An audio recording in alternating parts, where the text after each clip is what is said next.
aguante tener que volver a ver lo mismo en las mismas fotos, pero me voy a enfocar sobre todo en el qué pasó antes, porque uno siempre le cuentan como la fotografía final del asunto. O sea, le muestran los proyectos y parece que una gente que es genial nunca se equivocó y le rindió mucho y todo fue maravilloso, pero así no son los proyectos. O sea, la arquitectura no es eso y creo que en el valor del error está mucho de lo que hoy quiero como que conversemos. Igual, podemos armar el conversatorio al final, pero si alguien cree que tiene un tema que es como necesario de tener, nos paramos, porque yo creo que lo bueno de un viernes a las 6 de la tarde es que esto sea más conversado que una charla. Ya, Farid, sí, si te parece bien, yo estoy súper pendiente de los comentarios y podemos ir teniendo como esa interacción. sí, Súper. súper, me parece muy bien. Entonces, les voy a compartir, ay, ya se me movió otra vez esto. Voy a compartir,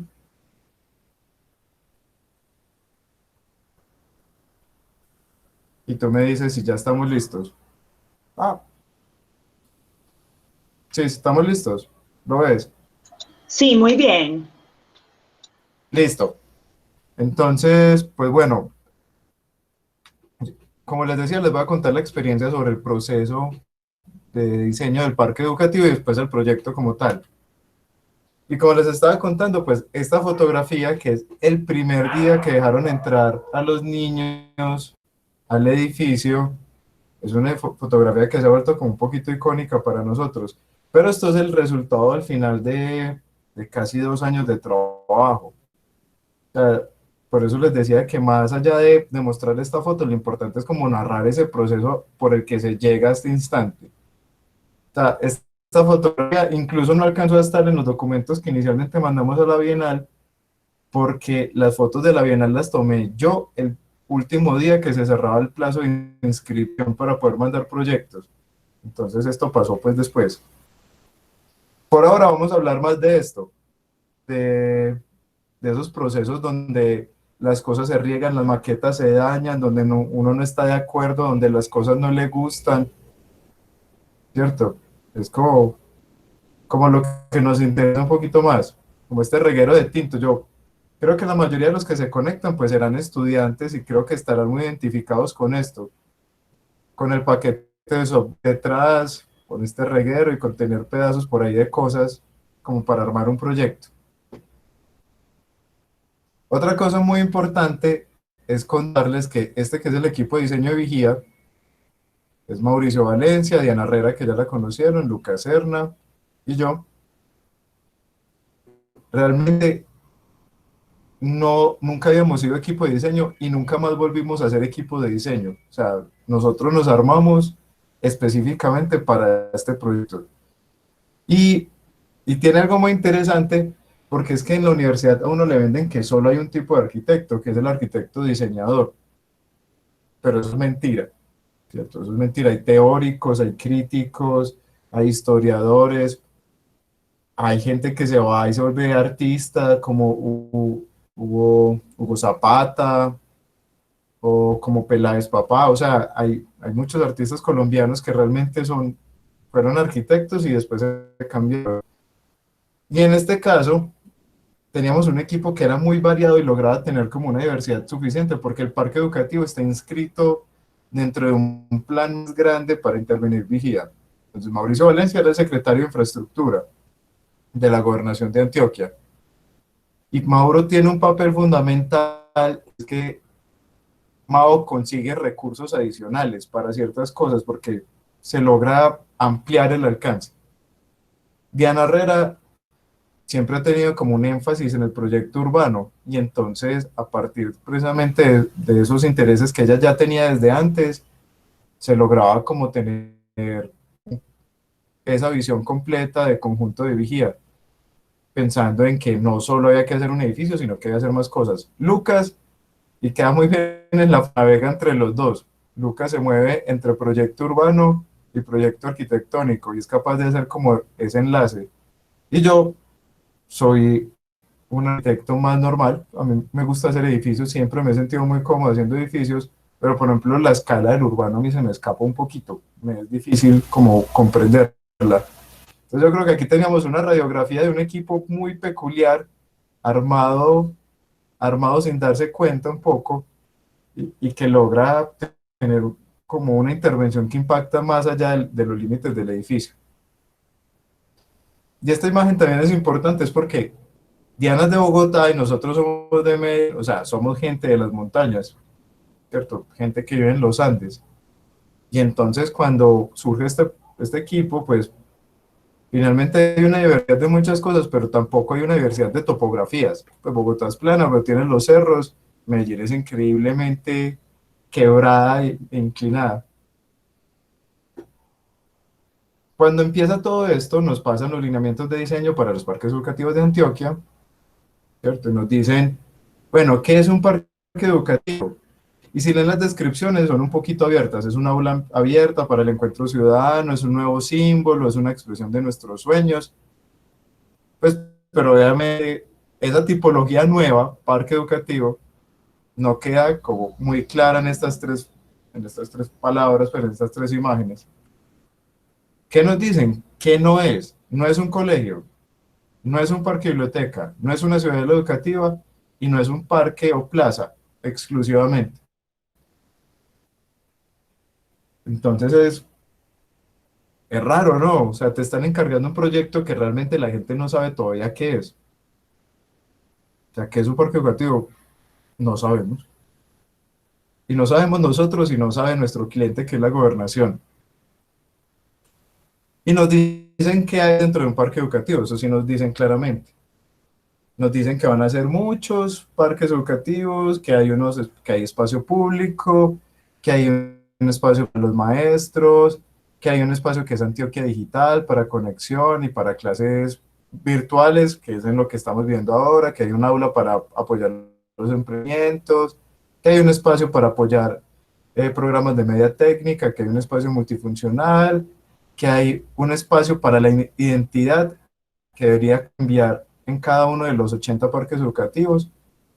Y aparte hay un tema de apoyo, oficinas, servicios, cuartos técnicos, circulaciones, bueno, y demás. O sea, este es un programa general que teóricamente únicamente varía en qué es el espacio de la identidad, ¿cierto? O sea, bueno. Y estos son esos cuadritos de programa puestos en un lote que nosotros no conocíamos más allá de nada. Entonces, y esta es la parte como más interesante, cuando empezamos a hablar de cómo debería ser eso, yo por ejemplo dije esto, y esta es la cita literal porque esa es mía, no, te imaginas hacer un edificio de ladrillos con un montón de patios. Entonces yo les llevaba al referente de Munkegaards, de Jacobsen, les decía, no, imagínense esto, y que cada salga un patio distinto y no sé qué. Esto es un proyecto muy bueno, es un proyecto muy bonito, ¿cierto? Y para mí es un referente que todavía sigo usando en el tema educativo.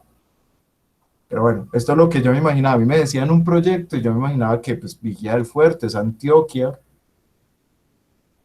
En Antioquia hay ladrillo, hay ladrilleros por todos lados, pues eso se consigue muy fácil. La gente mal que bien sabe pegar ladrillo, eso también. Tenemos una tradición histórica en lo que nos reconocemos como arquitectura de patio, ¿cierto? Eso también es parte del ADN del quehacer. Y Diana era un poquito más centrada en el lugar, decía, ¿te imaginas que el edificio sea como un barco que flote por el río Atrato? Entonces, claro, veíamos estos barcos, barcos hospitales, barcos colegios, barcos cosas. Vemos que también sí, puede ser bacano porque está cerquita un río, interesante. Y también es muy bueno ver qué se imaginaban los habitantes de Vigía, porque Viva, la gobernación, ya había hecho unos primeros talleres con la gente a preguntarles, venga, ¿usted qué se imagina? Y la gente había dicho esto, venga, yo quiero un edificio que tenga una cancha, que tenga un patio, que sea de 2 pisos, en material, con ventanitas, con vidrios, se llame buen saber, decían algunos. Claro, y nosotros, ya les voy contando, después fuimos a Vigía, y por ejemplo, estas son las niñas del colegio, y ese día las niñas pues hablaban de esto y nos mostraban sus dibujitos, pero también nos decían cantando, muy bonito, cantando y bailando, que ya era tiempo de dejar de hablar y que era el momento de empezar a hacer.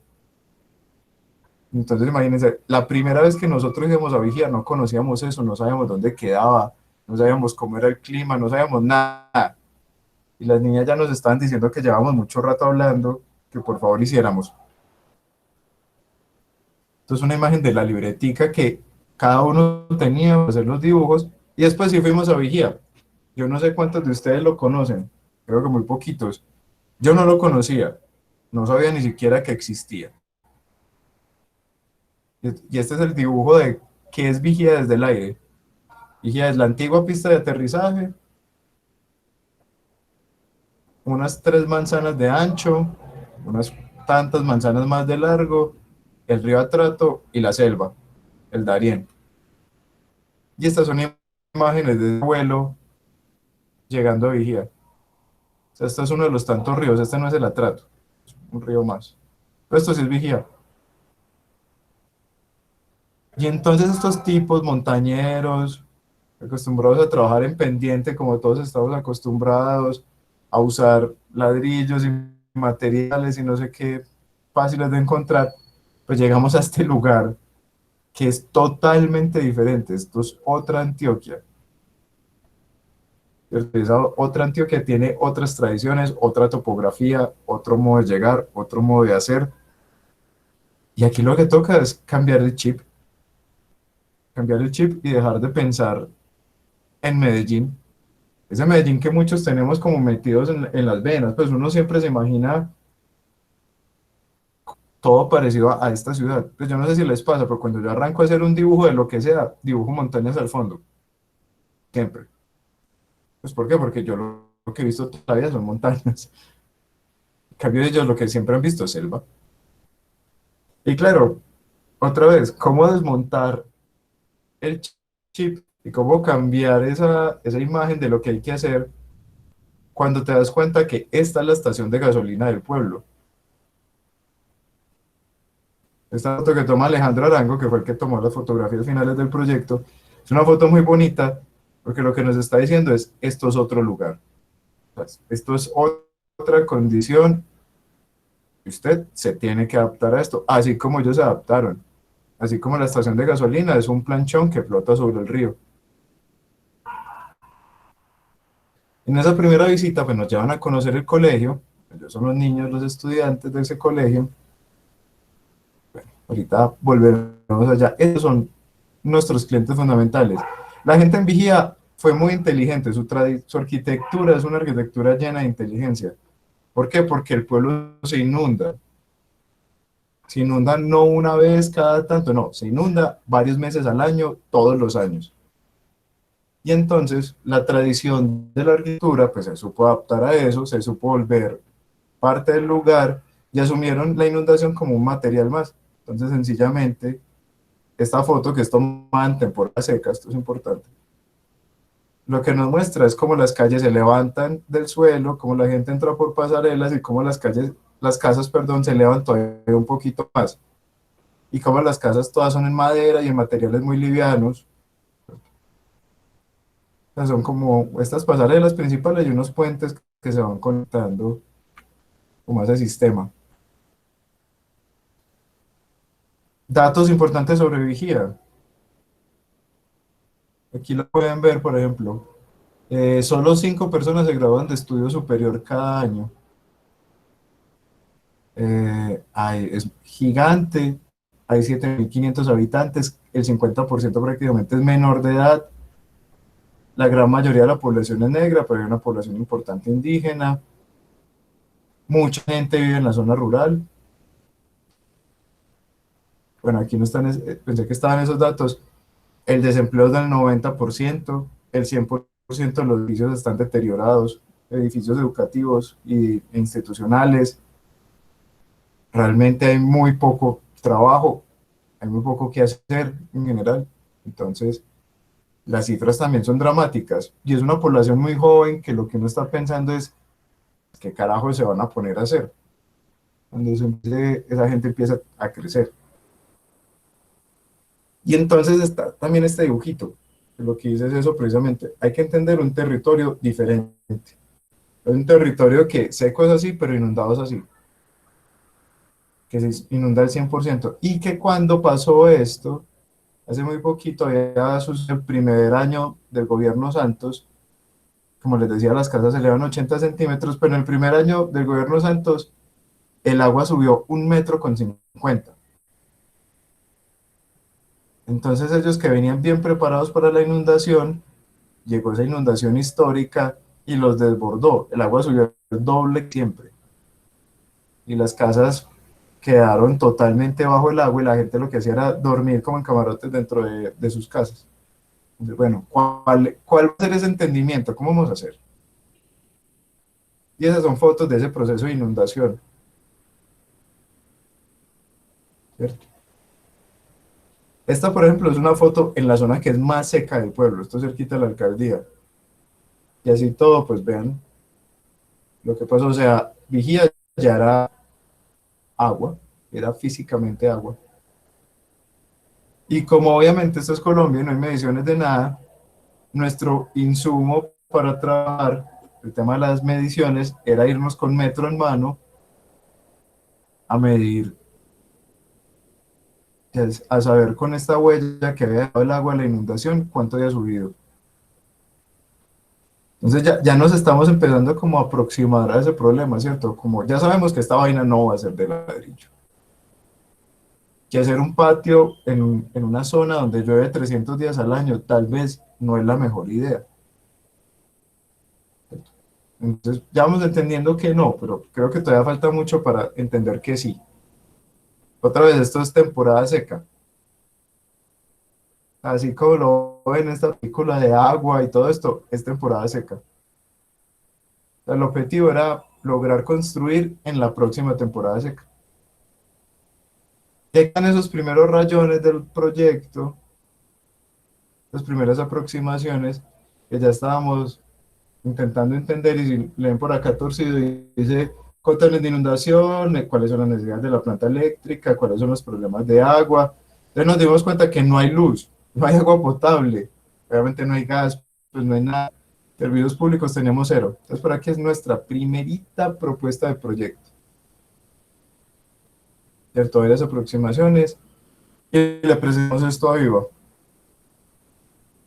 Es un edificio que ya si entendíamos algo, no está en el suelo, se levantaba 2,50 m. O sea, se levantaba más que lo demás del pueblo, entendiendo que tal vez la peor inundación aún no ha llegado, y que este era un edificio que podía ser un lugar seguro.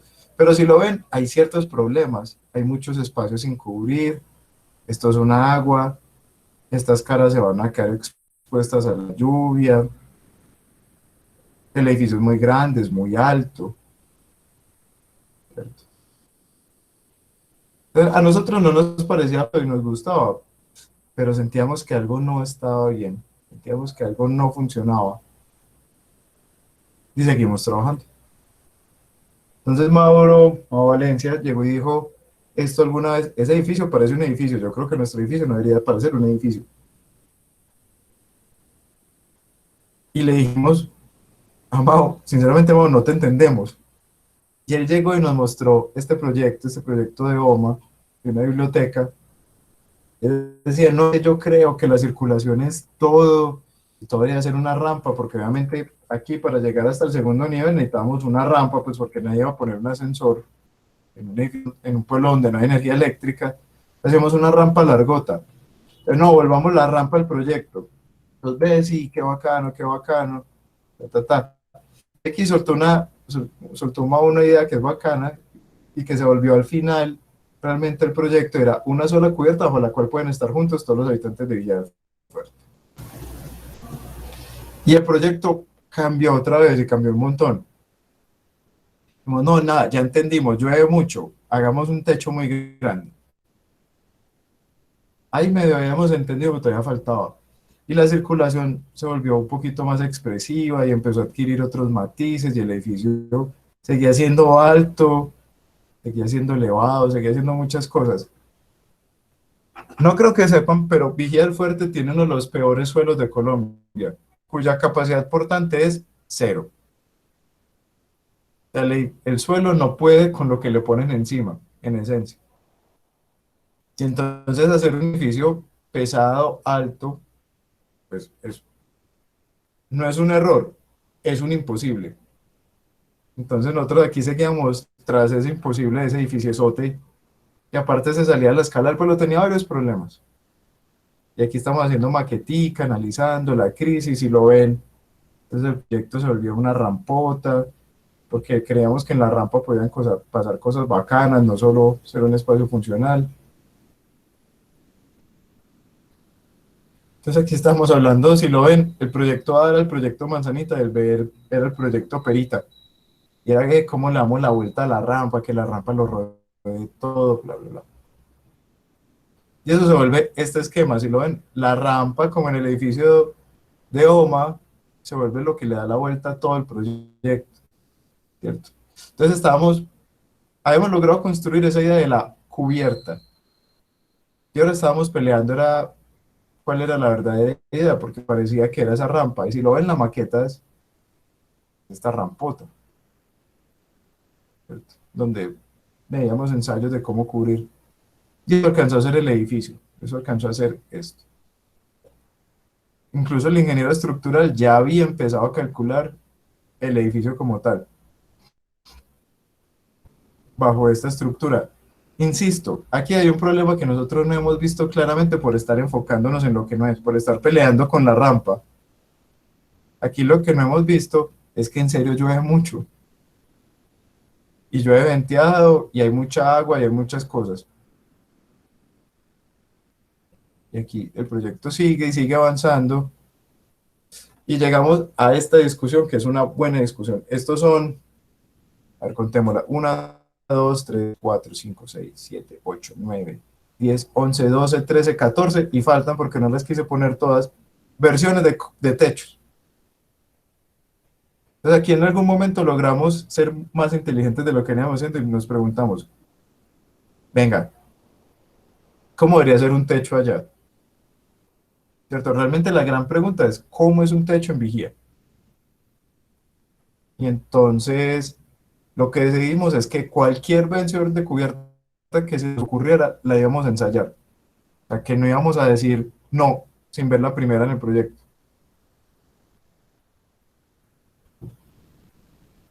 Eso es muy importante porque, si lo ven, todavía el edificio no se parece a lo que es. Por aquí hay unas versiones de esa cubierta que ya sí son muy cercanas al proyecto del parque educativo. Pero, pero el valor del error y el valor de equivocarse y de ensayar cosas, yo creo que es fundamental.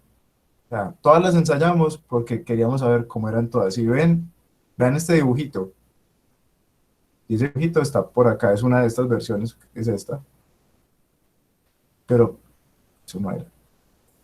Y también está el valor de entender que la arquitectura, cualquier edificio se inscribe dentro de una tradición muy larga, que es de milenios. Estamos hablando de 6.000 años de arquitectura, cuando menos, si no es que más.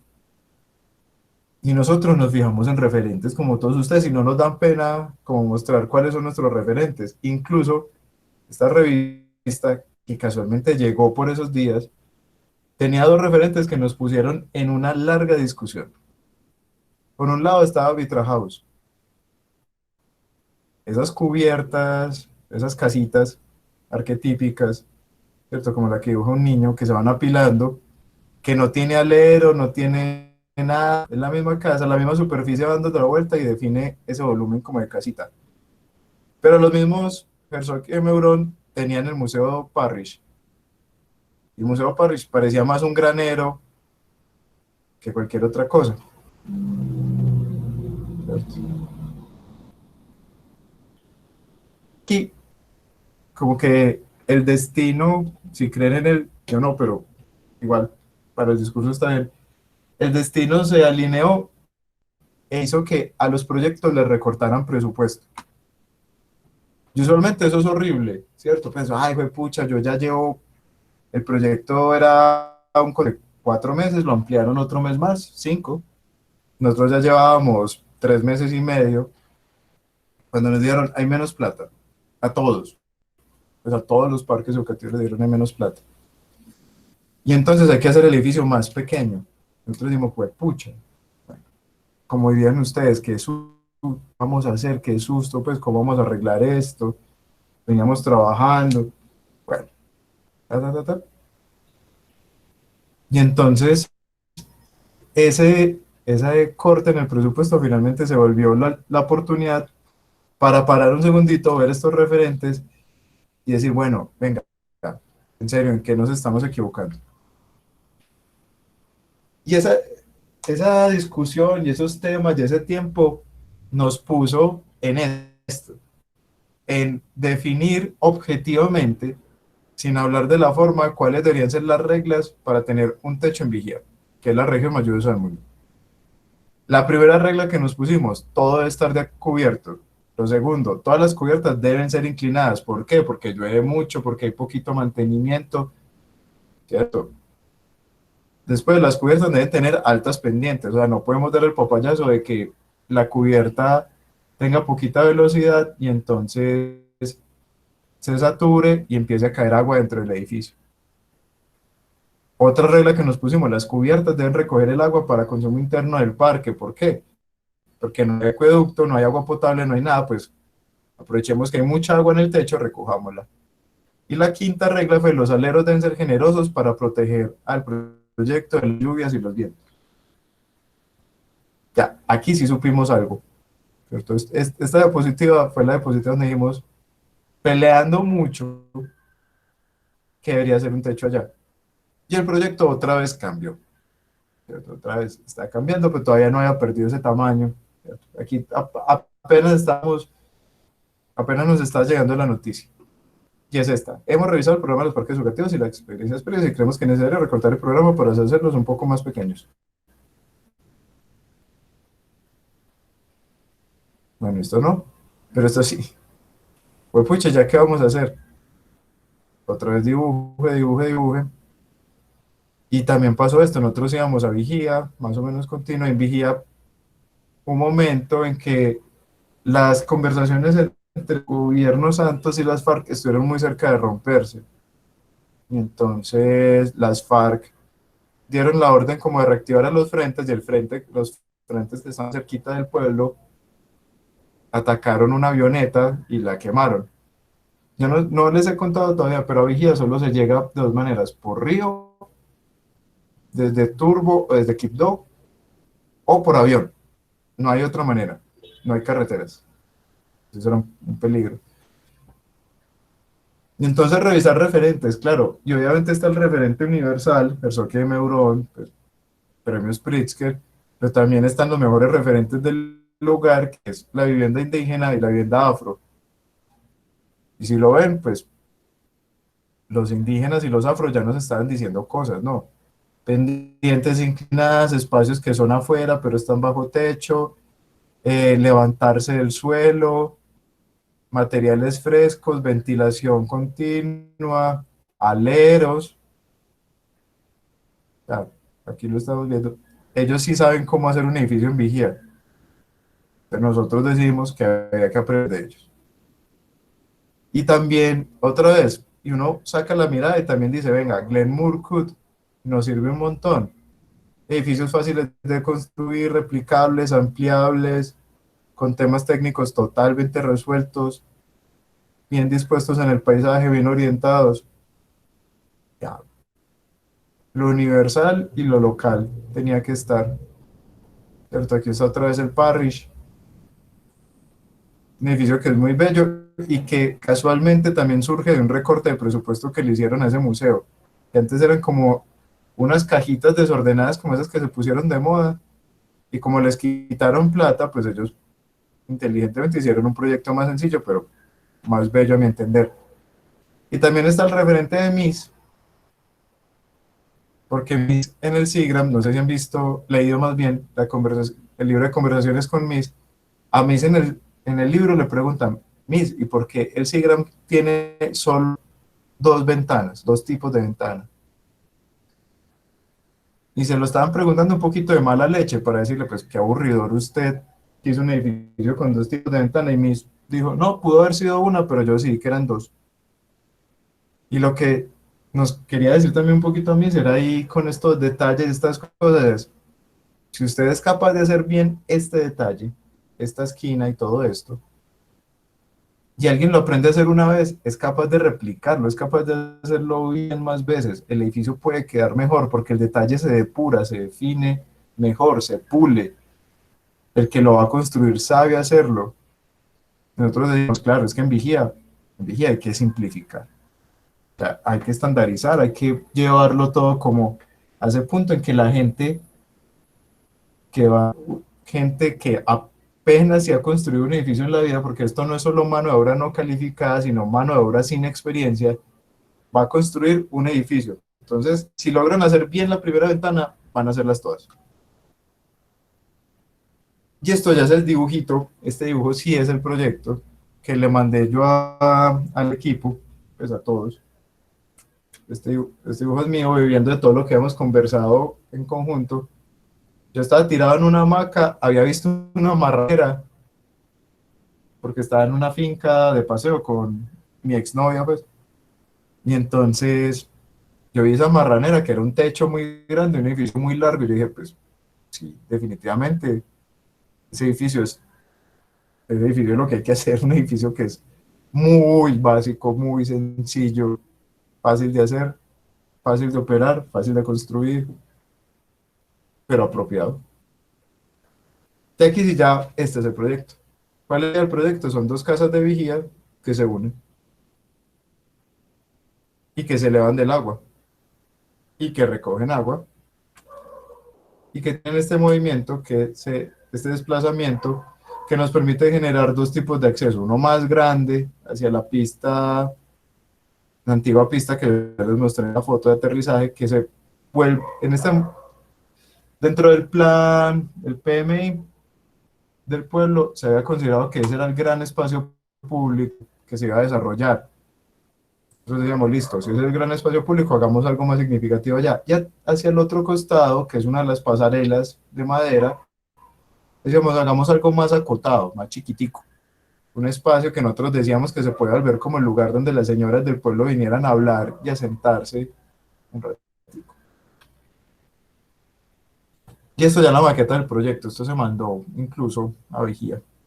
Y por allá debe estar, si todavía existe esta maqueta. Nosotros usualmente hacemos maquetas para nuestras obras, para que la gente entienda bien pues, cuál es la idea del proyecto, porque la gente con maqueta entiende más fácil, pero casi siempre esas maquetas pues, desaparecen porque cumplen su función de estar en obra todo el tiempo. Y ya así empezamos a construir. Empezamos a construir ese edificio que son esas dos casitas. Y estas imágenes lo que pueden ver es la dificultad de construir en Vigía del Fuerte. Este es Javi, el constructor, Javier de Soluciones, y se armó un equipo muy bacano porque llegaron los privados dentro de todo ese proceso. Entonces esto ya dejó de ser solo la gobernación y se volvió una alianza público-privada que permitía ejecutar con un poquito más de velocidad como todos los procesos. Entonces, si lo ven, pues Javi tenía contempladas como 8 motobombas para sacar el agua del todo el lote y resultó que se necesitaban 8 motobombas para sacar el agua solo del espacio donde se iba a cimentar cada una de las columnas. Entonces toca hacer este proceso como una trinchera, como llenar sacos de arena, los trabajadores aquí, motobombas, la columna emergía, las motobombas se pasaban a la siguiente y eso se iba haciendo. Y esta casita, me voy a desviar de esto de la construcción, esta casita habla mucho sobre sobre qué pasa en Vigía. Como no hay nada para hacer, realmente el único parche es beber, ¿cierto? Y esta casita nos parecía muy bonita, siempre muy bien tenida. Y un día llegamos y vimos que la casita ya no estaba, que quedaban era como la huella de un incendio. Y nos dijeron que los esposos que vivían acá se habían ido a beber, se habían enojado, la señora se había enojado mucho, le había echado gasolina a la casa, habían intentado pues quemar a su esposo y a la casa, pero que no había problema, que ya se habían reconciliado. Entonces uno está viendo como un montón de problemas sociales y estos edificios públicos que se hacen en estos lugares apartados, tienen la posibilidad de detonar otras dinámicas sociales en pueblos que realmente tienen muchos problemas porque están abandonados, porque hay poca inversión, porque hay poco que hacer, ¿cierto? Porque todo eso finalmente se traduce en gente que no está contenta. Y yo creo que estos edificios lo que tienen que hacer es potenciar esa, como eso de, es que hay más opciones, hay otro futuro. Bueno, pueden ver el increíble estado del lote. Y mientras Javi iba haciendo esto, en Medellín se estaba cortando la estructura porque decidimos, la estructura era metálica, porque tenía que ser liviano y porque eso lo que nos iba a posibilitar era que el edificio llegara casi armado allá. Y hicimos el trabajo juicioso, fuimos donde los fabricantes, nos reunimos con ellos, cambiamos detalles, lo rayamos. O sea, el edificio tenía que estar impecable, porque había que llevarlo en nuestra volqueta, que es esta. Esta volqueta no era exclusiva del proyecto, entonces yo les cuento cómo funciona. Desde Medellín mandábamos todo en perdón, en camión hasta Turbo. En Turbo lo montaban en esto. Y este barquito se iba haciendo paradas en todos los pueblos del Atrato hasta llegar a Vigía. Eso significa que el transporte demoraba 15 días. Un tornillo que se mandara de Medellín llegaba a los 15 días allá. Entonces, otra vez, ¿cómo no pensar en cómo hacer algo increíblemente eficiente? O sea, nosotros nos reunimos con todos, con la gente de la madera, con la gente del techo, con la gente del metal, todos, porque todo tenía que estar perfecto, todo tenía que estar perfecto desde que se enviara para que allá fuera fácil. Porque estos procesos de vaciados de concreto había que disminuirlo en la mayor medida, ¿cierto? Había que volverlos prácticamente cero. ¿Qué tenemos en concreto? Tenemos los pilotes, las columnas iniciales y la losa que está en nivel más 250. Cuando llegamos ahí, el concreto se detiene. Y esto es un momento de mucha alegría porque aquí logramos ya llegar al nivel 250, ¿cierto? O sea, de aquí en adelante ya se puede hacer el edificio fácil. ¿Qué es el edificio? Otra es esto, es una losa. Y aquí está, este es el estudio de suelo. Se encuentra sobre depósitos provenientes del cuaternario, Eh, terrenos cenagosos, cauces abandonados, vegetación acuática, casi permanentemente inundados. O sea, lo que nos está diciendo, el suelo es muy malo. ¿Qué pasa? Si ven, cada columna de nosotros llegaba como esta pequeña zapatica y después con unos micropilotes que bajaban 18 metros, el edificio se estaba por fricción de los pilotes contra el suelo. O sea, esto al bajar tanto empieza a generar fricción con ese suelo, pero no es que encuentre un estrato portante. Sencillamente, él se sostiene por esa pelea entre él y el terreno. Y aquí está la maquinita de esas perforaciones. Y sobre eso se apoya un edificio muy básico, dos edificios a dos aguas pegados, de estructura metálica y aleros de 2 metros, que después nos dimos cuenta con el tiempo que fueron insuficientes. Ahora hace poquito hicimos un proyecto en Turbo, ya tuvimos aleros de 3 metros. Ah, cada vez más. Una cubierta tipo sándwich para aislamiento térmico, unos lucernarios, porque como queda tanta superficie cubierta, también queríamos que entrara un poquito de luz, y unos herramientas en madera. Y eso ya sí es el edificio. Eso es este parque educativo, que otra vez son dos casitas, una al lado de la otra, que privilegian el espacio abierto al espacio cerrado. Nosotros, como en un ejercicio que algunos dirían excesivo, pues llevamos la circulación del proyecto a más del 50%. O sea, más del 50% del edificio son áreas abiertas. Esta es la foto que les mostraba al principio. El primer día, los niños, obviamente, esto es una foto de arquitectura, entonces les dijeron corran y ellos corrieron, pero realmente estaban pasando muy bueno. Y si lo ven, pues eso está esto. Está pasar este edificio, que es una gran rampa, que permite entrar y cruzar por una cubierta, y si está lloviendo, pues yo me meto, esto es una calle más del pueblo.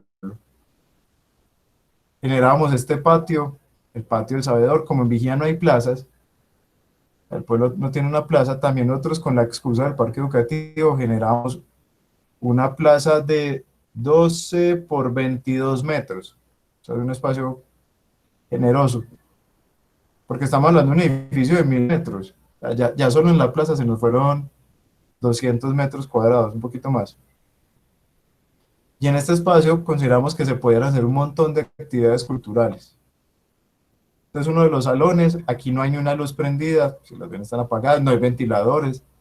Pues es un espacio muy fresco porque lo que permite es que el aire circule naturalmente, que la luz entre filtrada, que no haya calor y que los niños puedan estar aquí en clase y los adultos, porque al final esto es no solo para niños, y que el consumo del edificio sea prácticamente cero. Esta es otra foto que muestra eso, la plaza, la calle, espacio abierto. Y eso también tiene que ver un poquito con entender las dinámicas del pueblo. Cuando uno hace un dibujito de cómo funciona Vigía, las manzanas en línea, casas y casas, y el centro se deja abierto para cultivos, para baños también.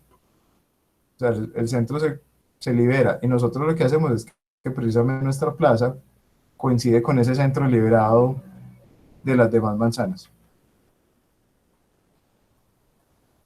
El proyecto se extiende, se vuelve más grande. Mao consigue que más gente se involucre. Aparece la Plaza de Sombras, que es esta, un espacio que consideramos que es para hacer conciertos y eventos cuando no llovía, esos poquitos momentos, y que ha tenido con el tiempo una dinámica muy bacana. Tenemos un amigo que es artista, que va mucho y allá abajo allá, y nos dice que lo que está pasando ahora es que las señoras van al río, lavan la ropa, vienen al proyecto y la cuelgan en las pérgolas.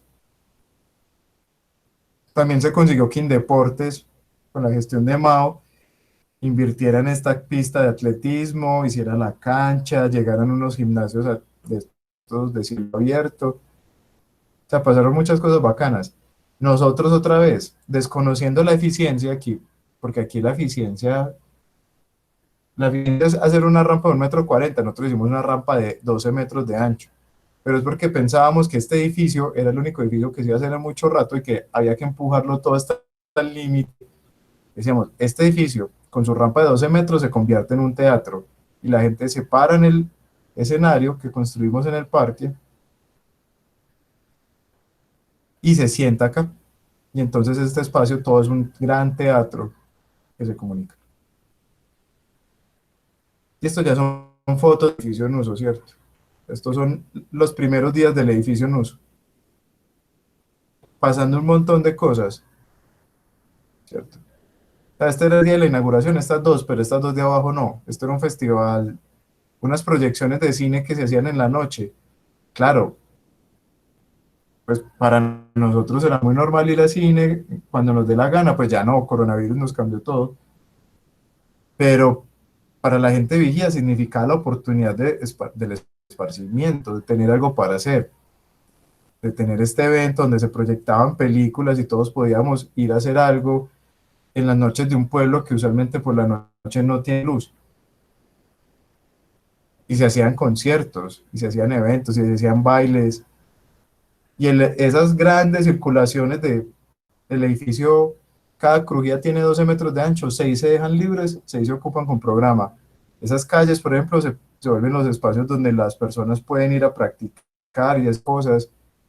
Y es un edificio que también estimula como esa curiosidad, como esta foto de esta niña que se está asomando la primera vez a través de las pérgolas, y persianas, perdón,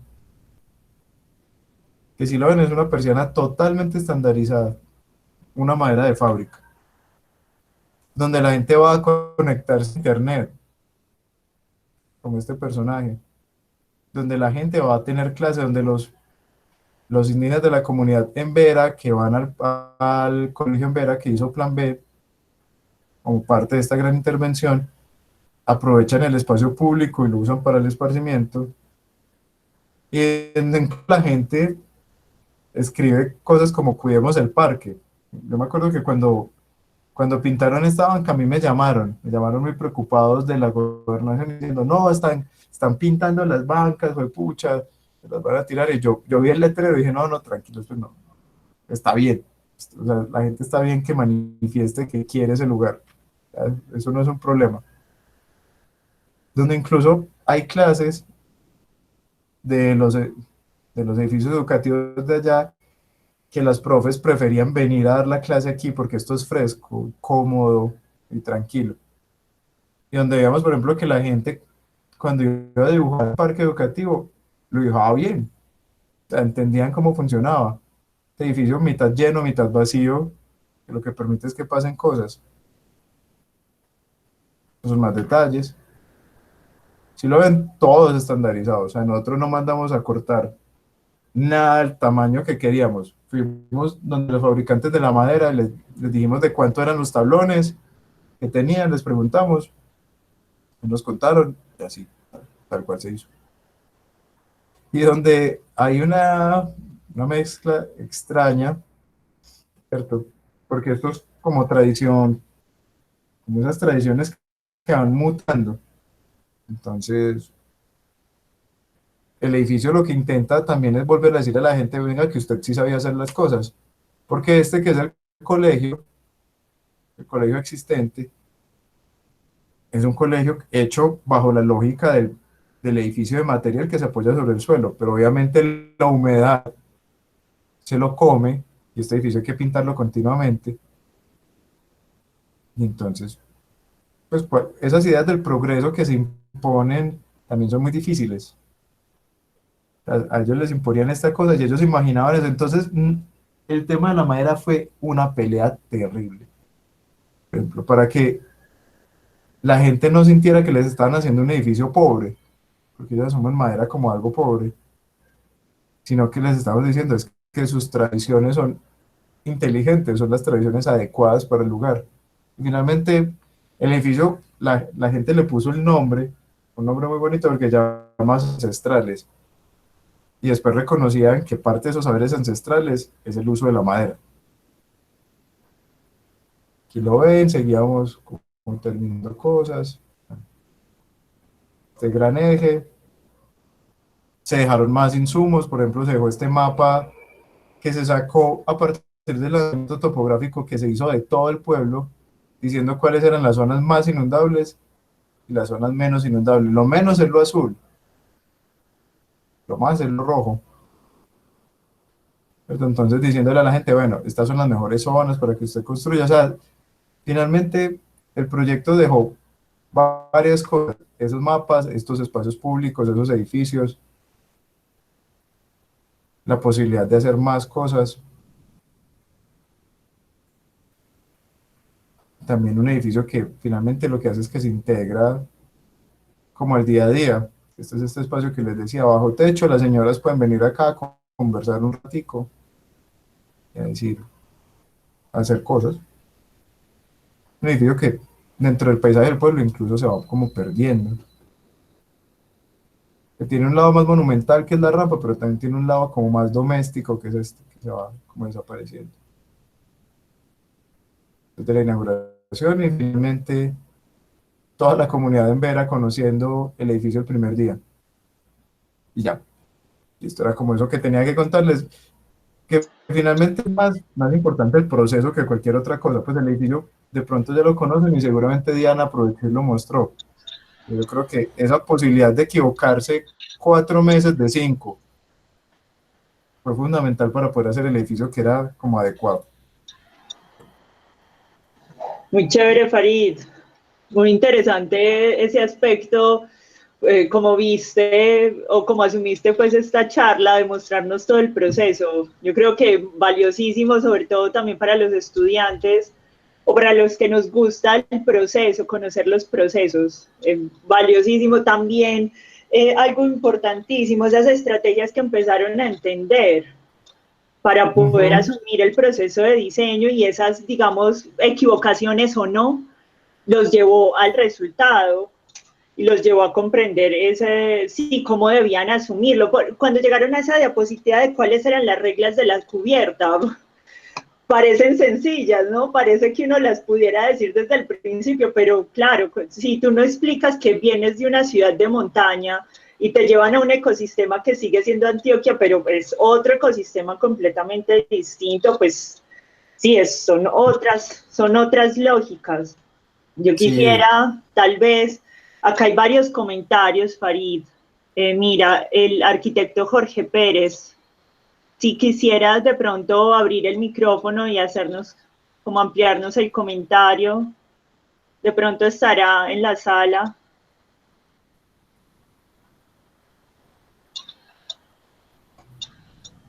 sí, mientras Jorge, es que yo no sé si a ustedes les pasa, o a usted pasó, Luisa, pero yo me acuerdo que cuando yo estaba en la universidad, hacer un techo inclinado era casi un crimen. Sí, Y sí, entonces porque uno llega a ese lugar y es como era como poner un techo dibujar la inclinado en un casita, utilizador. claro. Sí, ajá, era. O sea, yo después de eso, ya, si llueve, techo inclinado. Si hay pocos recursos, techo inclinado. Pues claro, es que es lo inteligente. Claro, y las lógicas de llegar a eso, a esas reglas de como, bueno, si llueve tanto, pues es que vamos a recoger el agua para poder utilizarlo. O sea el edificio estéticamente es muy bello, pero también es muy sensato, ¿no? Es muy lógico, creo que está alineado un poco de lo que estamos hablando. Bueno, parece que el arquitecto Jorge Pérez no está, pero Johnny es un estudiante. Johnny, ¿será que puedes de pronto, si quieres, abres el micrófono y tú mismo, si quieres, haz la pregunta?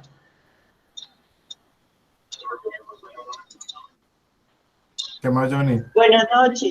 Muy buenas noches a todos. Eh, Muy bien. ¿Cómo están? Bueno, pues me presento, pues Johnny Alexander, estudiante de arquitectura. Yo soy constructor civil del Colegio Mayor. Entonces me pareció pues excelente todo este proceso. Realmente increíble pues ese trabajo realizado por ustedes y los felicito. Una dudita que yo tengo respecto a eso es Gracias. cómo solucionaron el problema eléctrico, que usted del principio nos dijo que allá prácticamente se va la energía en la noche diario y en el día. Suele pasar mucho en este tipo de comunidades. ¿Cómo mantienen, digamos, cómo mantuvieron esa parte eléctrica en el proyecto? ¿Con paneles solares o con bombas? Cuénteme un poquito sobre eso, profesor. Yo te cuento. O sea, Vigía no tiene, no está, Vigía es el único pueblo de Antioquia que no está conectado al sistema nacional. O sea, a Vigía no llega luz eléctrica a través de ningún cable. Y EPM descartó esa opción porque en un momento que se barajó cuando le iban a vender electricidad a Panamá por el problema del tapón del Darién, ¿cierto? Entonces el pueblo está condenado a no tener luz directamente en ninguno de los embalses y cosas de aquí. Ellos funcionan con plantas eléctricas y finalmente cuando EPM terminó descartando esto decidió que a Vigía como pueblo lo iban a dotar infinitamente de diésel para la planta eléctrica del pueblo que hace una bulla terrible.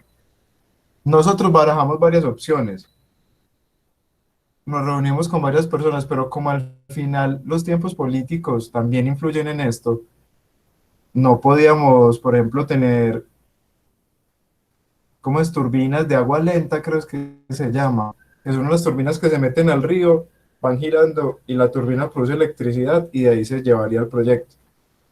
También descartaron paneles eléctricos, al final lo que terminamos haciendo sí fue muy básico, que es una planta diésel.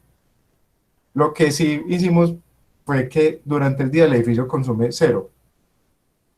O sea, no hay ventiladores prendidos, no hay lámparas prendidas, no hay nada prendido. Lo único que hay son unos portátiles que se cargan en la noche cuando se prende la planta y de día están consumiendo lo que cargaron en la noche. Pues nos hubiera gustado como involucrar esas otras cosas y por eso tuvimos las reuniones, pero finalmente el edificio hay que terminarlo tan rápido que no da tiempo para implementar eso.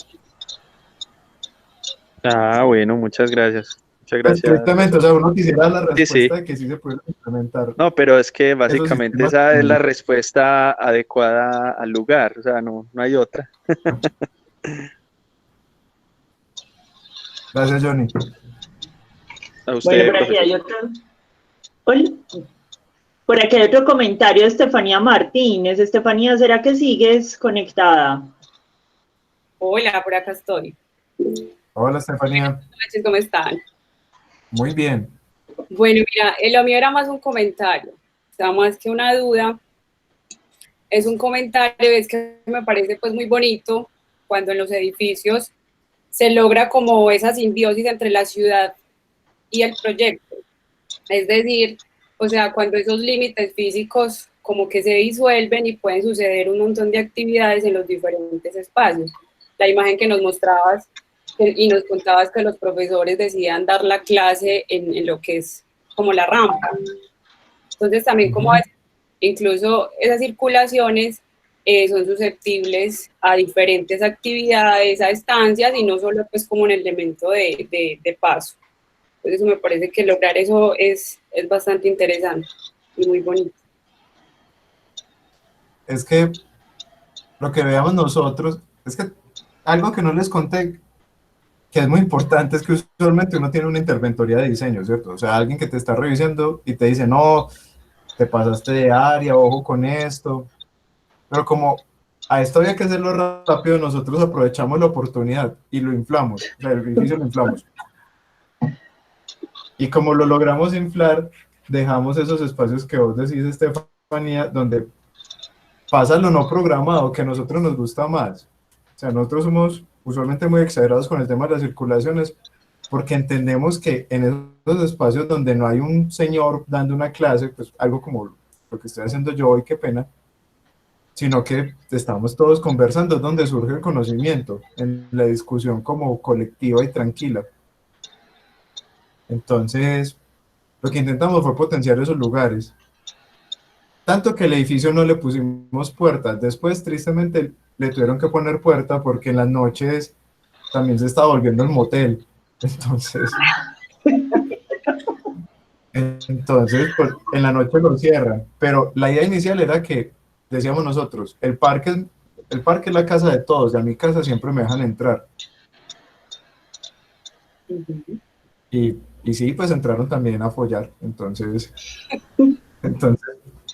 no pudo seguir, pero esos espacios no programados es muy importante, es súper importante. Eso no puede ser un tema accesorio, sino que es donde de verdad pasa la vida y pasa lo espontáneo.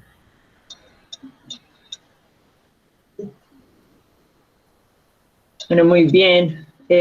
Tenemos otro comentario de Juan José Arbeláez. Juan José, ¿será que estás en la videollamada? Hola, sí, yo estoy acá. Sí, ¿Qué más? dale. ¿Cómo están? Hola, no, yo me presento, yo soy arquitecto de la UPB. Ahí me tocó, siendo estudiante, pues todo el plan de los parques educativos, y también me tocó cuando hubo un cambio en la gobernación, que ya pues como la siguiente no hubo un apoyo, pues cortaron completamente los apoyos, por así decirlo, a esos parques educativos. Entonces mi pregunta es, Sí. hoy en día, ¿cómo están? Pues, ¿quién hace el mantenimiento? Ahorita comentaste que los aleros no les parecieron suficientes, pues los de 2 metros. ¿Cómo está el parque educativo hoy? Yo te voy a contar cómo está, pero primero te voy a responder algo que es muy interesante. Este parque fue uno de los primeros 4 parques, y los 4 primeros, todos los 4, lo que tenían importante es que era una alianza público-privada, como les dije ahorita. Entonces, esto que es con la Fundación Fraternidad Medellín, lograba sostenibilidad en el tiempo, porque obviamente el Estado tiene un gran poder, y es que el Estado puede llegar a cualquier lado, ¿cierto? El Estado puede ir donde sea, y los privados son muy ágiles ejecutando, y también pueden montar como programas que no dependen de los cambios políticos. Entonces, aquí tuvimos la gran fortuna de que Fraternidad no solo estuvo al principio, sino que todavía continúa. Incluso antes del coronavirus iban a proceder a hacerle un mantenimiento al edificio luego de 6 años. Se ha mantenido la programación, se han mantenido muchas cosas, han ido haciendo arreglos menores. ¿Qué ha pasado? A la gente le da mucho miedo la madera, pero extrañamente lo que más ha sufrido han sido las puertas de metal. porque la humedad es muy alta y por la parte de abajo se corroe. Entonces ya estamos viendo cómo solucionamos eso, pero la madera, por ejemplo, ahora lo que necesita es limpieza y cambiar unas poquitas piezas que los niños se han parado en ellas hasta que las quiebran, pero es muy poquito. Entonces, mejor dicho, la respuesta es que en este caso, esa combinación de lo público y lo privado han permitido que esto sobreviva, superando, por ejemplo, la gobernación pasada en que los parques se dejaron abandonados. Farid, déjame yo complemento la respuesta, si quieren, para todos, si les parece, porque Juan José también la hace genérica, y es que el cambio de gobernación pues hizo que una ordenanza que se había generado por la Asamblea pues obviamente fuera derogada, y le quitó la cofinanciación que la gobernación hacía a muchos de estos parques. Entonces se generaron como 3 situaciones en muchos de los parques educativos de Antioquia. La primera situación fue que se apropiaron también, que el cambio de administración no logró, digámoslo así, derribar la iniciativa. Otros, por el contrario, políticamente fueron totalmente vulnerados, y hay versiones incluso que la gobernación entrante pues un poco manipulaba a ciertas administraciones municipales, si mantenían los parques educativos sin programación, ¿cierto? Y la tercera situación se debió a algunas situaciones constructivas que en etapas de postventas, pues digamos, generaron imprevistos presupuestales que los mantuvo cerrados un tiempo. Conozco de esas 3 situaciones en otros parques educativos. Sí, sí. Lo que dice Oscar es cierto. Pues los que mejor lo han logrado son los que la gente adoptó, o estos que tenían ese apoyo. Pero hubo unos casos muy tristes que quedaron casi que cerrados, ¿no, Oscar? De acuerdo, sí, totalmente, de acuerdo. Abandonados Ya 4 años. últimamente lo que sucedió fue que la misma comunidad empezó a poner acciones populares y todo este tipo de cosas, y han obligado a las alcaldías, por la inversión que se hizo tan alta, pues a reabrirlos y a asignarle programación municipal, ¿cierto? Bueno, continúe, Luisa. Gracias. Gracias, Oscar. Sí, por acá hay otra pregunta que de pronto la puede aclarar Luis Villada. ¿Será que estás? Sí, claro, Luisa. Hola, buenas noches. Buenas noches. Hola, Luis, ¿cómo estás? Bueno, saludos a todos, saludos a Farid. De verdad que estas charlas son muy enriquecedoras. Primero me presento, yo soy Luis Fernando Villada, soy estudiante de la Universidad Santo Tomás, y en este momento estoy desarrollando mi proyecto de grado en Amalte. Y coincido mucho con ustedes, incluso los tengo como uno de mis referentes, como uno de mis pilares de apoyo, porque son quizás esas cubiertas a 2 aguas las que hacen parte de la identidad del lugar. Y en mi proyecto yo implemento esas cubiertas a 2 aguas como una lectura del lugar y como un elemento que puede ser un lienzo en el paisaje, porque la arquitectura debe entrelazarse entre las tipologías del lugar y lo que se va a proyectar. Entonces, también quiero enfocar pues mi pregunta al parque educativo, y es en la parte del sistema constructivo, y es en el diseño de las cerchas y su sistema de ensamble. Y también más, y si nos puedes aclarar cómo fue el transporte y cómo fue el desarrollo de este sistema. Ya, dame un segundito. Ahí le vuelvo a compartir.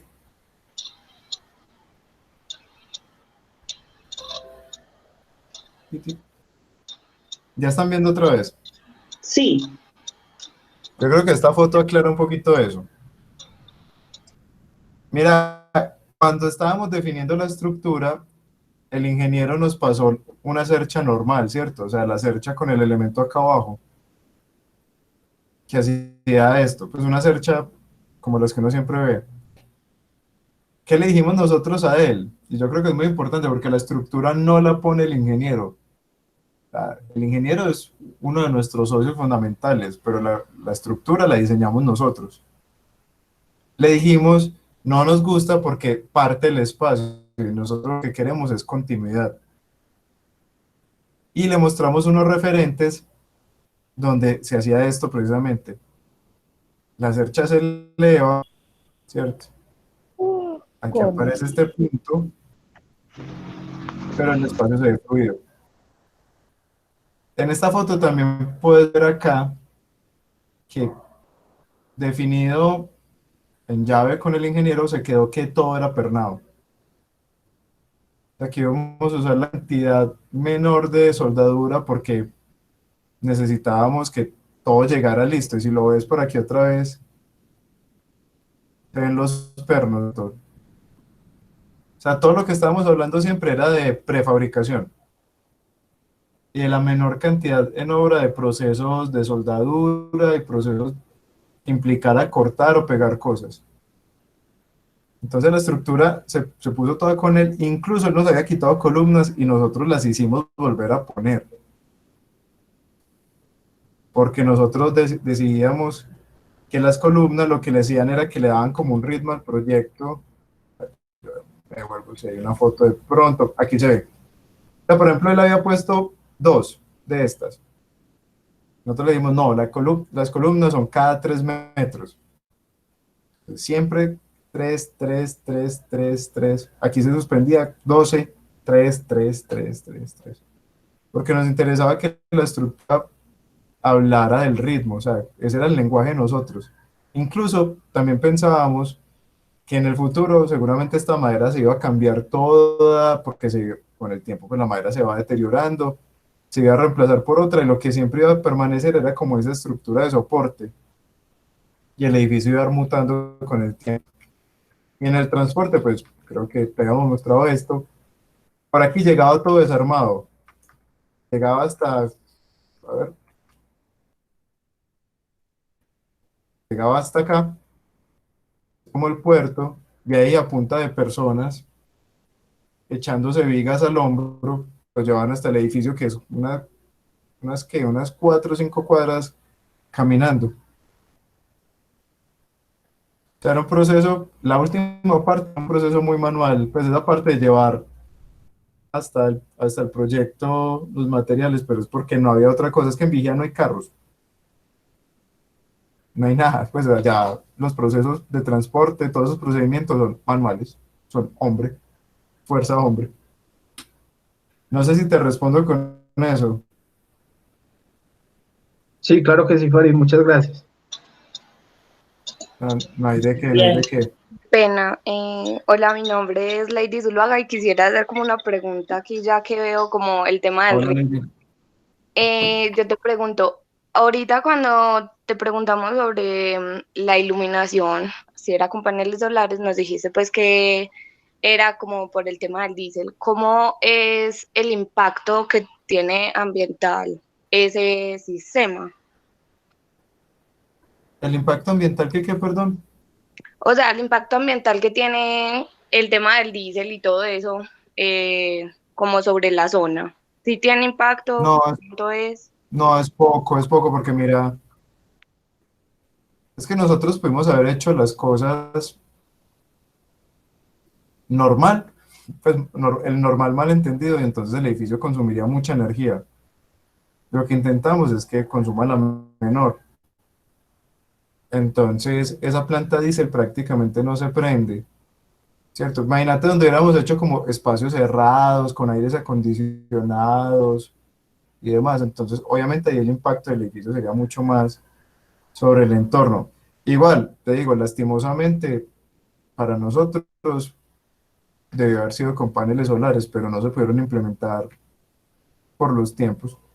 Eso, sinceramente, eso, el deber ser es como ustedes piensan, una serie de paneles, porque la cubierta es tan grande, al final todo es cubierta, es un edificio que solo es techo, realmente es un techo muy grandote, que la oportunidad de hacer eso estaba pues ahí servida. Ay, se me desconectó. Ya, pero no pasó. Pero es poquito, créeme que es poquito. El edificio funciona muy bien a nivel ecológico. Muchas gracias. No, no hay de qué. Por acá hay otra pregunta de Julio César. Julio, ¿estás conectado? Hola, sí, profe, por acá estoy. Más Julio. Bien, bien. Bueno, buenas noches para todos. Buenas noches, arquitecto Farid. Primero quería felicitarlo pues, por su proyecto, por esto tan bonito que estamos viendo. Me parece algo muy inteligente y sobrio, pues, y que para el lugar se emplaza demasiado bien. Y ya hemos hablado, pues, como un tema, ya has hablado acerca del sistema funcional, estructural, eléctrico. Y he tenido pues como el privilegio de trabajar en el área de aguas y quería saber pues como más allá, un poco más de cómo fue pues como el tratamiento de las aguas, la recolección de las aguas lluvias, cómo es el uso que se le está dando y cuál fue el reto o lo mayor, o sea, la dificultad que tuvieron como para manejar este tema. Del tema de aguas. Sí. Dame un segundo, a ver. Espérame. Realmente es muy sencillo. O sea, cualquier edificio aquí sería más complejo que este. Chin, chin, chin.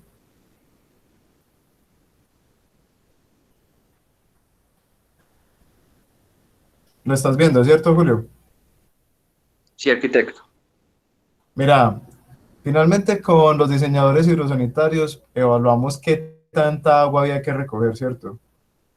Entonces se decidió que el proyecto, cuando se une, se vuelve como una gran canoa. O sea, él tiene una canoa aquí, pero el todo es una canoa.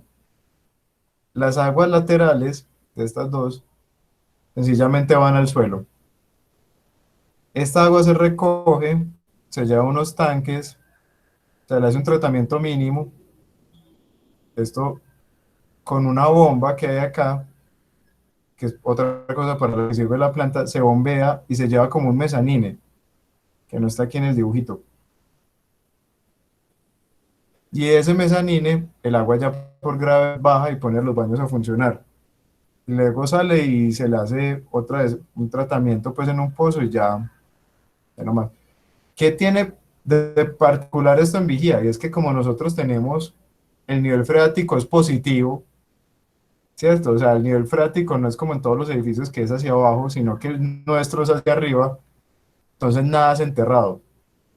Todo pasa bajo el edificio y los tanques incluso están anclados a una losita que hay aquí para que no salgan flotando cuando lo sube.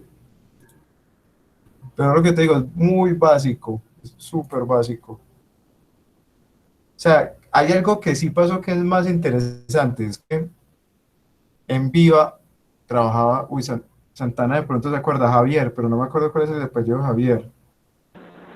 Javier, Era- Javier Valdés. Sí, Javier Valdés, la esposa de él es de Vigía. Nos contó que en algún momento Ah, histórico, claro que sí. Ujú. en algún momento histórico, se habían dado cuenta de la imposibilidad de hacer como un sistema de agua potable para todo el pueblo, porque es que es muy difícil, es que te toca colgado todo. Entonces, habían decidido que por calles iban a armar como algo un poquito medieval, que es como la fuente. O sea, ¿cierto? Cada calle iba a tener su fuente y uno lo que iba era recolectaba esa fuente y ahí podía tomar el agua limpia. Que me pareció un sistema pues bastante inteligente porque realmente es muy difícil. O sea, ese pueblo elevado tiene ciertos problemas. Ahora en Turbo, precisamente con Oscar, vimos que estaban haciendo acueductos aéreos, que también es un tema pues supremamente interesante, pues que les toca Muy seguramente operar. Ajá. innovador esa vaina, ¿no? Sí, Muy innovador eso, ¿no? A mí es me un sorprendió paisaje muy mucho. raro, porque uno empieza a ver como Apea, unas mangueras gigantes colgadas. sí, pero no hay de otra. Pues Sí, acuérdate no hay que de otra, Maturana ¿no? nos Es que decía que no había otra estos pueblos le opción. exigen No como, hay de otra porque Turbo está por debajo del nivel del mar. o sea, Una estos cosa pueblos lo que rarísima. exigen es como repensar cosas que uno da por ciertas. Por ejemplo, que todo el tiempo tenés luz, o que siempre hay agua. Dos cosas básicas, porque nosotros nos acostumbramos a que eso era así. Incluso ahora, yo creo que esta pandemia lo que nos está obligando es a darnos cuenta de todas las cosas que teníamos y que ya no podemos acceder, ¿cierto? La calle, por ejemplo. Nos estamos dando cuenta no solo lo bueno que es la calle, sino todo lo que nos hace falta. Y eso estaba ahí al lado. Entonces sí, ahí, a mí me parece que estas oportunidades de vigía, de turbo, de estos lugares, es como, como limpiar el chip, como de cero, otra vez pensar de cero, que, que es interesante. No sé si te respondí algo, hombre, pero bueno, pero el sistema es muy básico. Muchas gracias, Farid. No, no hay de qué, no hay de qué. Bueno, continuamos. Tenemos creo que es el profesor Jaime Sarmiento, el de ensamble Sí, soy yo. sistema. Sí. Sí. ¿Qué más, Jaime? ¿Cómo estás? Farid, bien, ¿vos qué tal? Muy Qué bien, gusto con mucho verte, calor. escuchar. Sí, igualmente. Buenas noches para todos los demás. Bueno, soy Jaime Sarmiento, Santo Tomás. Me ha gustado mucho tu charla, pues el otro día te decía que te había escuchado en otra como con un sentido muy crítico, que siempre tenés como este tono un poco sarcástico que me fascina, me encanta. Pero hoy estabas hablando acerca del error, que me ha como también, ¿no?, traído como ese asunto de aprender a partir del error. Pero también veo que en ese proceso nunca había escuchado como el hilo histórico de cómo surgió el proyecto y cómo se fueron confluyendo varias cosas. Y me sorprende mucho porque, claro, la limitación del presupuesto, la bajada del área, el asunto de que vaya creciendo el edificio, dicen, no es un edificio, no puede ser un edificio. Entonces hay un momento en que como que el proyecto hace clic a partir de muchas situaciones que son propias del azar y de las limitaciones, más que de la equivocación, pienso yo, más que del error, que es como que el proyecto llega a ser cubierta, llega a ser rampa, llega a ser casa, llega a ser plaza, y como que todo confluye en una situación y que se da y que amerita que sea como tan bueno.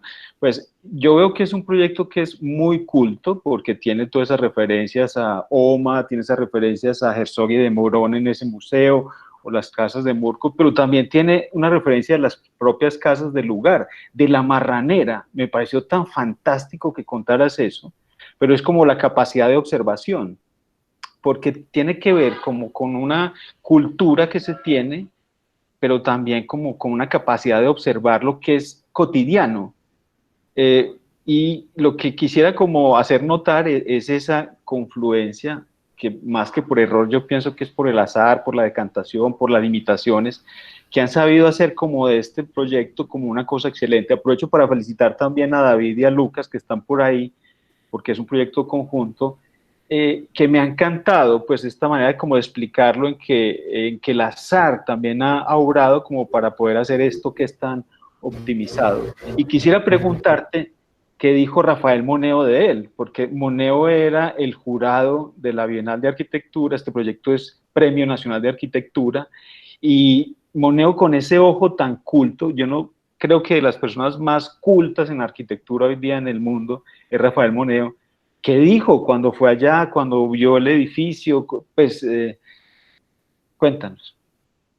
Pues yo te voy a contar dos cosas, porque los jurados Moneo era asesor de los jurados, pero no era jurado. Estaba Moneo y estaba Undurraga, Cristian Undurraga, el chileno, que es un muy buen arquitecto. Obviamente yo no estuve, porque nosotros no podíamos estar, pues éramos participantes, entonces los llevaron a ellos. Y lo que nos contaron después, y el mismo Moneo me dijo dos cosas. Me dijo, este proyecto intenta no parecer ser de arquitecto, pero es muy de arquitecto. O sea, es un proyecto que es muy desde la arquitectura. Y entonces lo decía como, yo no sabía si crítica o no, porque él lo está comparando con el proyecto de Juan B., de las viviendas que hizo Juan B. en Bolombolo. Él decía que esas le parecían más espontáneas, que esto era todo muy pensado. Y lo otro que decía es que necesitábamos proyectos más grandes, que porque ese era un proyecto muy chiquito y éramos muchos arquitectos. Pero nos decían que en cambio que Undurraga lo que hizo fue que se tiró al piso. Y que Undurraga estuvo todo el día tirado en el piso viendo los detalles y viendo la madera. O sea, que Undurraga era un tipo que estaba feliz en el espacio. Que que Moneo estaba más crítico, Moneo estaba sí, con una posición más de revisar, como de más de maestro. Y Jaime, Undurraga yo estaba puedo como complementar. más relajado. Contanos. Farid, yo les cuento algo, yo les complemento la pregunta de Jaime. Contá. Vos que tuviste el yo tuve la privilegio de oportunidad- estar con él. Sí, yo tuve la oportunidad de estar después de que hicieron las visitas, que además era la primera vez que hacían visitas en una bienal. Y la Me invitaron a única, hacer Sí, exactamente. Las otras eran bienales de fotografía. Pero bueno, eso es ya otro sí tema. siguen. Entonces, tuve la oportunidad, me invitaron a hacer un recorrido con los jurados, con Cristian Undurraga, Rafael Moneo, me acompañó Beatriz Rabe y otros arquitectos, y los de la Sociedad Colombiana de Arquitectos. Y obviamente recorrimos pues algunos de los proyectos de la ciudad de Medellín, Jardín Botánico, todas estas cosas, y subimos a Santo Domingo. Y empezamos a caminar por Santo Domingo y se me quedan en la cabeza 2 episodios con Rafael Moneo. El primero fue que bajándonos de la estación Metrocable nos sentamos en la curvita que queda saliendo a mano izquierda, la callecita Puerto Rico, y nos sentamos a comer empanadas y a tomar café de esos que le echan por ahí 6 cucharadas de azúcar. El señor estaba feliz, o sea, y la gente de la Sociedad Colombiana de Arquitectos era como, pero venga maestro, porque además le decía maestro, ¿cierto? No había otro apelativo. Maestro, es que tenemos que visitar el Parque Biblioteca España. O sea, vámonos, ¿usted por qué se queda ahí? Y él era mirando como el paisaje en donde se veía la montaña, las casitas, la calle, las ventas afuera, el metrocable pasando. Y él decía, déjenme aquí un rato porque aquí siento que estoy en todo el mundo. No sé si esto es Oporto, no sé si esto es Asia, no sé si esto es Valparaíso, no sé si esto es una callecita de España, no sé si es algo por allá en Turquía. Estoy feliz. Y se modificó la agenda. Ese día nos quedamos hasta muy tarde. Y cuando fuimos al Parque Biblioteca España, que era como la gran joya de Medellín que le iban a mostrar, él entró y, mejor dicho, duró 5 minutos. Entonces, yo no entré al Parque Biblioteca España, se quedaron todos muy, muy contentos y él salió inmediatamente. Entonces tuve la oportunidad de irme caminando con él hacia el mirador otra vez. Y yo le decía, ¿qué le pareció el Parque Biblioteca España? Y me dijo, no me emociona en lo más mínimo. Ustedes no necesitan esta arquitectura. Por eso no me saco de la cabeza el parque educativo que vi en Vigía del Fuerte. Quizás no sé si debería llamar parque educativo, pero creo que eso que vi allá es lo que ustedes deben hacer más seguido. Esto lo vi uno en cualquier parte del mundo. Esto lo he visto Eso no me muchas lo veces. sabía. Digo, esto es muchas veces. Y en ese momento yo dije, se ganaron la Bienal. Y yo recuerdo que le conté a Beatriz, muy contento, porque así pues fuimos como un poco gestores de estas iniciativas y esa fue una historia muy bonita. Después Sí, yo no sabía, Sí, no tenía ahí ni te la idea. dejo, ahí te la dejo. Sí, porque yo me acuerdo que él empezó, ¿cuántos arquitectos son? Y después, y ellos también ayudaron, pues los que hicieron las maquetas. Bueno, no, ustedes necesitan proyectos más grandes. Todavía no Claro. hemos podido, Jaime, todavía estamos en eso. Ya llegarán, no te No, preocupes. y te iba a decir otra cosa, que me parece muy bonito lo que dijiste de la observación. Yo me acuerdo que haciendo la tesis en la Nacional, la tesis de arquitectura, de la maestría de arquitectura, yo di con un texto de la antropofagia, los antropófagos culturales brasileros. Y es un texto muy bonito porque ellos decían, el antropófago, que es el caníbal, decían, venga, es que el antropófago no se come a cualquiera, el antropófago se come al mejor del otro, porque cuando yo me como al mejor guerrero, me le chupo los poderes a ese guerrero que me comí. Ellos decían, entonces nosotros nos estamos comiendo al mundo, nosotros nos comemos lo universal, también nos comemos lo local, y eso es lo que estamos haciendo con esta cultura brasilera. Y yo creo que eso es como lo que hay que hacer, pues quitarse la venda y uno decir, "Vea, es que lo de acá también es bueno, lo de acá se adapta a muchas condiciones, pero lo universal tiene grandes valores, lo que hay que hacer es pararse en la mitad y chuparse todo y quitarse los prejuicios". Te añado algo. Tuve la fortuna de estar en un curso con Glenn Murcutt. Él nació en Inglaterra, en Gales, y se fue con su papá a Australia y estuvo en Guinea Ecuatorial, en Papúa, donde habían antropófagos, donde habían caníbales. Y entonces él dijo que la única manera en que pudo su familia sobrevivir, y sobre todo él, era a través de la observación, porque se tenía que esconder, tenía que buscar como unos juncos donde se pudiera él meter, miraba como el viento, miraba como la brisa, bueno, observar la naturaleza. Y una vez que le pregunté, me contestó que su capacidad de observación era la que lo hacía como hacer la arquitectura que hacía. Qué bacano.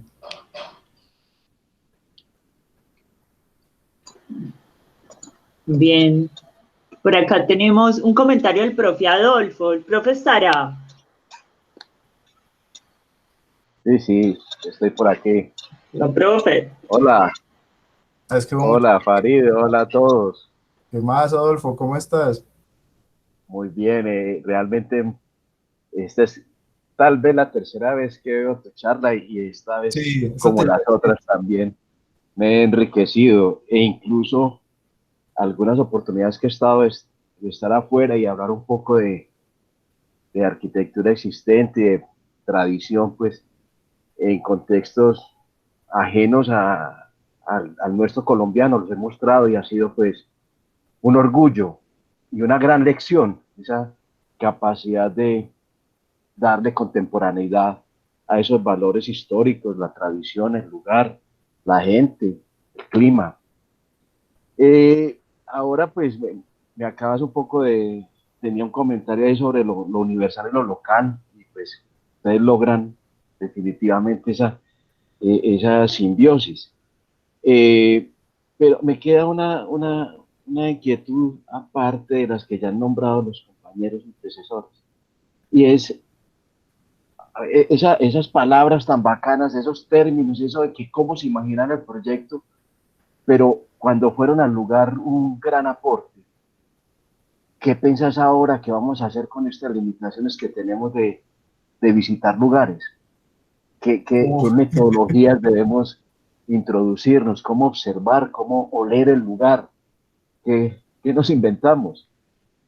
Ay, yo no sé, Adolfo, yo creo que nos inventamos conseguir permisos para ir, porque yo creo que eso, es que la experiencia no cambia. Nosotros estamos haciendo como un par de proyectos en Turbo, casualmente, pues que Luisa me contaba que ella también está trabajando allá, y lo que hicimos es que la alcaldía nos consiguió el permiso para ir. Incluso no, un permiso doble, Adolfo, porque nos dijeron que era tierra paramilitar y que allá no entraba la policía ni el ejército.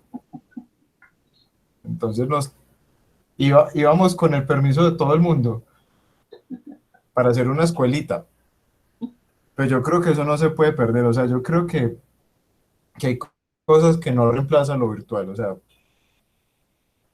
si no hay el conocimiento específico del lugar, es muy difícil que el proyecto responda a las necesidades, porque por más que haya una carta de vientos, por más que uno sepa por dónde sale el sol, pues es distinto ver las condiciones, tener sed, que el viento pase y se da cuenta uno que hay mucho polvo, entonces el clima se pone todavía más seco.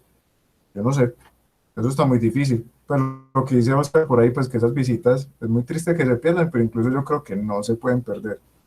O sea, que tenemos que ir de alguna manera, pues con el apoyo de la institucionalidad y de todas las cosas, pero hay que ir. Gracias, Farid, y gracias a Luis y a la facultad por promover estos espacios. Y qué gusto vernos y qué gusto oírnos, aunque desde la virtualidad. No, a vos, Adolfo, por aguantarte la tercera vez estalló. No, siempre aprendo, siempre aprendiendo. Gracias. Gracias, profe. Por ahí está Erika Botero conectada. Sí, buenas noches a todos, buenas noches a Farid. Hola, ¿cómo Agradecerte, muy bien, gracias. Agradecerte por la charla, creo que ha sido demasiado enriquecedora y nos mostraste como el proceso de un proyecto arquitectónico desde otro punto de vista. Me pareció muy interesante ver todo este proceso y todo lo que tuvieron que hacer para llegar al final a la idea que era correcta para este lugar. Mi pregunta va más dirigida hacia el espacio urbano. Sí. Cómo yo veo que el edificio se adapta muy bien a este territorio que se encuentra como con esta condición de inundación, pero ese espacio urbano como la cancha y esta plazoleta sigue expuesto a esa inundación. Entonces, ¿cómo? Más o menos, pero no. No tanto. No tanto. Ya te voy a contar. Estoy buscando Ok. la foto. Qué pena que te interrumpí. Termina la pregunta. No, tranquilo. Y también me quedaba pues como la duda por el proceso constructivo, porque vi en las imágenes que nos enseñaste que construir pues el equipamiento siempre fue como complejo. No sé si la parte urbana fue igualmente compleja de construir. Pues esa era mi pregunta realmente y te agradezco mucho. No, no, no, no, no. No hay de qué. Ya te voy a mostrar.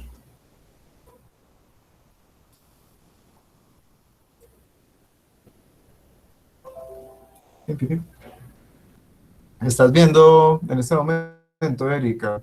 Sí. Mira, hay...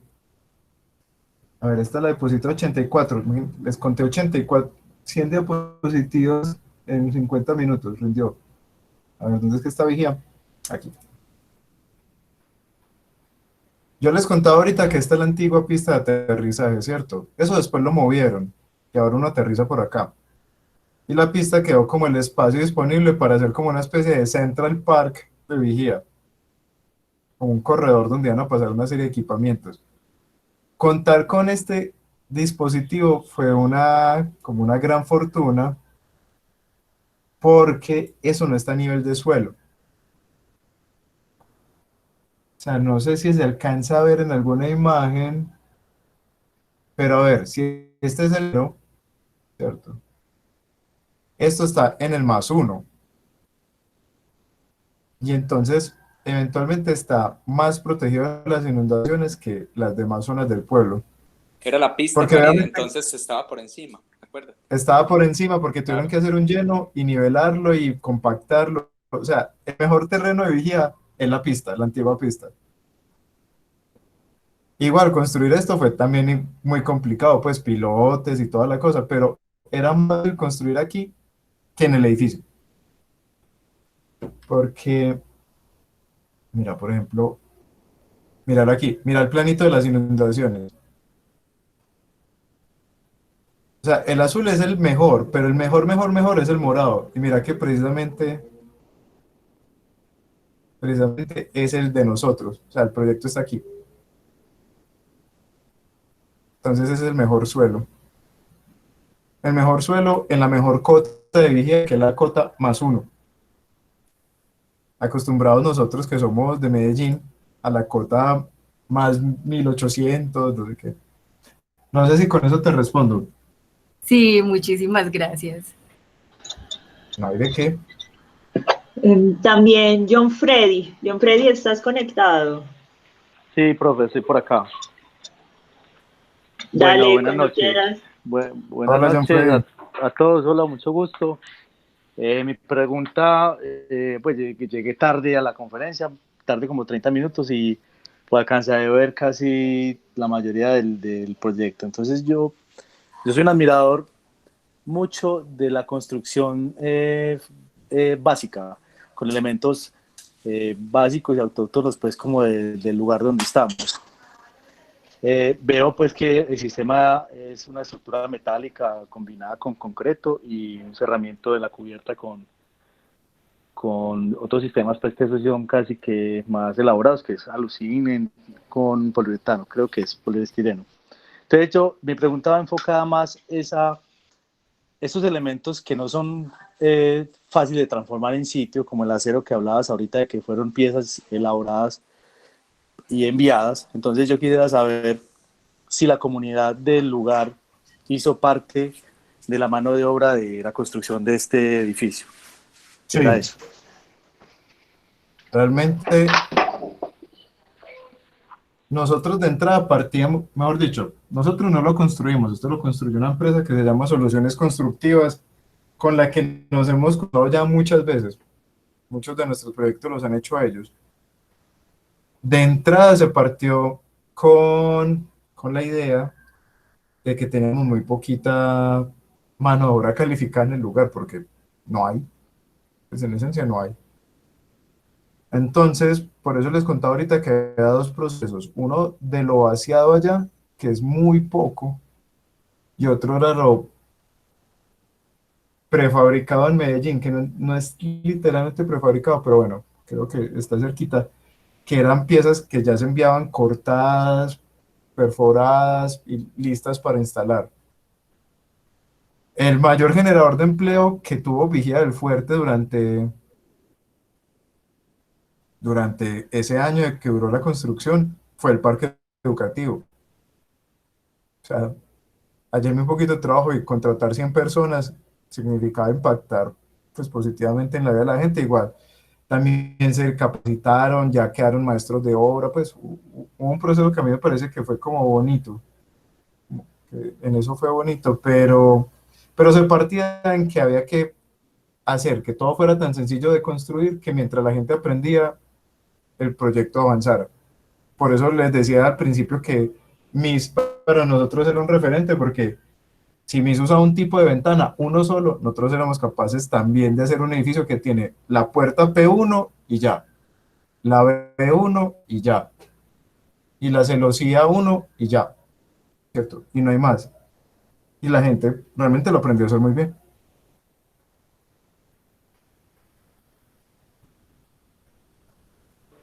Muy bien, hombre, muchas gracias. A vos. Hay un comentario de Lucero. Lucero quiere hacer un comentario, ¿estás? Sí, buenas noches. Pues quería como resaltar lo que hizo el arquitecto y pues como con todo el grupo, es como ver toda esa riqueza arquitectónica que tiene el lugar y hacer esa abstracción y convertirlo como en esas premisas de diseño y ver en los referentes que utilizó como esas mismas intenciones y pues a veces no es necesario hacer como proyectos tan grandes, sino con ponderar como esa transformación que la integren. Lucero, se te cortó el último pedacito.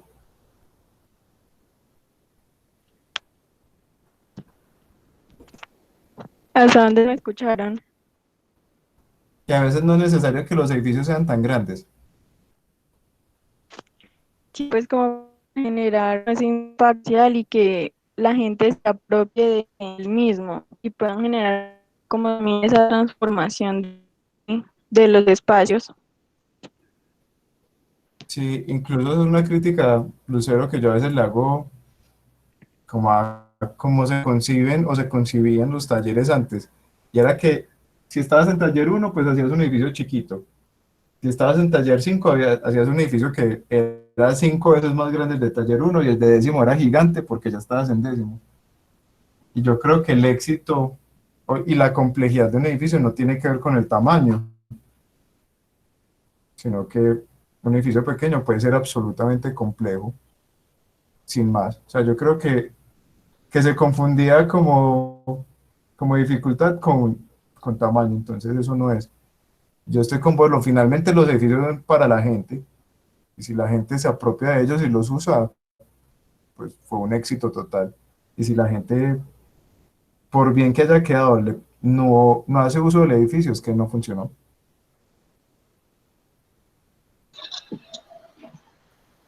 Muy bien, Farid, muchísimas gracias. Yo creo que ya vamos. Lucero, no se te escuchó. Sí, se le está cortando, qué lástima. Bueno, yo creo que ya llegamos como al final. Farid, muchísimas gracias por aceptar la invitación. Oscar, ¿estás conectado? Sí, por aquí estoy. Gracias, Luisa. Muy bien este espacio. Me encanta. Y bueno, Farid, hermano, nos estaremos viendo aquí o por ahí, por afuera. Por Turbo. Espero que siga siendo como por allá. Yo creo que sí. Yo creo que sí. Yo también. Yo creo que va a ser más fácil por allá. Sí, está más fácil ir a Turbo que Medellín. Así es. Bueno, listo, Farid, hermano. Te agradezco mucho. Luisa, te va a llegar la grabación. A mí siempre me encanta, pues, como ver fue como ver el álbum familiar un poco, encontrarnos con estos proyectos, Farid, y yo conozco lo que abrió esto en la vida profesional de ustedes también en un montón de regiones, Sí.